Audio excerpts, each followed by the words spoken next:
தாராவின் முதல் தீபாவளி. சிறுமி தாரா காலை எழுந்ததும் வீட்டில் இனிப்பு மணமும் விளக்குகளின் மினுமினுப்பு பிரகாசமும் தெரிந்தது. அவள் மிகவும் உற்சாகமாக இருந்தாள்.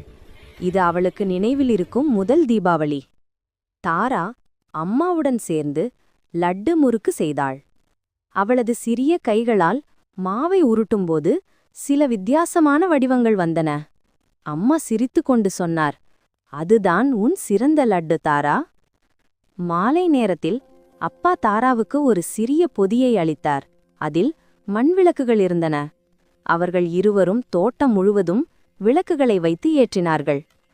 ஒவ்வொரு விளக்கும் எரியும்போது இருளே ஒளியாக மாறியது.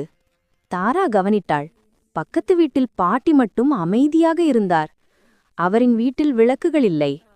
அவள் அப்பாவிடம் ஓடி, அப்பா, பாட்டி வீட்டிலும் விளக்குகள் வைப்போம் என்றாள்.